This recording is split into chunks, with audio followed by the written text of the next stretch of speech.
How many times must local and national leaders must plead with you, Donald Trump, to end this operation and recognize that this is not creating safety in our city?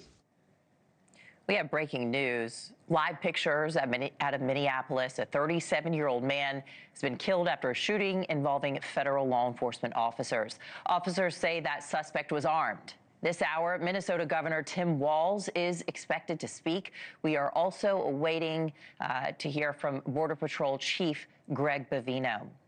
All right, well, joining us now to talk more about how the White House is reacting to this Border Patrol-involved shooting in Minneapolis is NewsNation's Hannah Brandt. Hannah, what more do we know? Well, Anna, a White House official does tell me President Trump has been briefed on this deadly shooting. We haven't heard any further comment from the president directly, though often in breaking news situations like these, we hear from President Trump directly on his Truth Social. So we're certainly monitoring to see if we see any sort of comment on this from him. Remember, in the shooting of Renee Good earlier this month, also in Minneapolis there, we saw the Trump administration really come to the immediate defense of that ICE agent who shot Good. The Trump administration said multiple times he was acting in self-defense, that he believed that Good was going to run him over.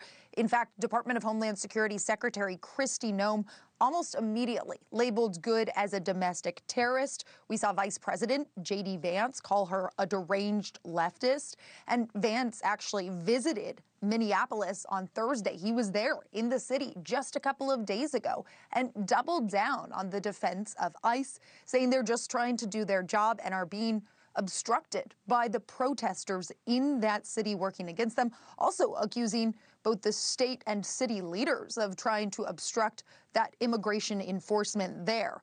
Now, President Trump has softened his tone on the Good shooting just a little bit. At first, he said that Good behaved horribly and ran over that ICE officer. But then earlier this week, we did hear him call it a tragedy, saying it was something he felt terribly about. So we're standing by to see what tone he strikes in reaction to this shooting. I'm certain we'll get a reaction at some point from him. But we've already heard directly from those leaders in Minneapolis. You just heard Mayor Jacob Frey call on President Trump to, in his words, act like a leader and remove those federal agents from Minneapolis. Governor Walz also called on the White House to let the state lead this investigation.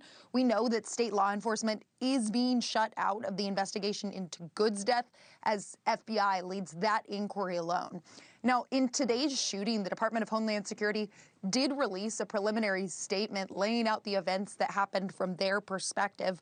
And they do say that this man approached Border Patrol officers with a gun, and they say he feared for his life, and that the agent fired what they called defensive shots. So we are seeing some parallels between today's shooting and the shooting of Good, in that in both cases, we're seeing the Department of Homeland Security label how their agents, how their officers reacted as defensive actions in relation to what they felt was their lives being endangered by these demonstrators, by these protesters. Now, another thing that I would point out, Anna, that we're watching for is we want to see whether this impacts government funding legislation. And let me tell you why. The Senate is scheduled later this week to vote on funding bills. The government funding deadline is on Friday. And these funding bills include funding for the Department of Homeland Security and, by extension, ICE. And so we saw many House Democrats vote against it in opposition to that funding for ICE. Some Senate Democrats also said they'd oppose it for that reason before today's shooting even unfolded. And so now we've got Senator Elizabeth Warren is one of the people doubling down on her pledge to vote against this funding in the wake of today's new shooting. Congresswoman Alexandria Ocasio-Cortez calling on other Senate Democrats to do the same, basically asking them to take a stand, saying they should block ICE funding this week. We can and must stop this. Like I said, that funding deadline is on Friday. So we will be watching and waiting to see how Senate Democrats proceed here, Anna. Thank you for watching. Subscribe below and download our NewsNation app right now on your phone, and you will get fact-based, unbiased news for all Americans.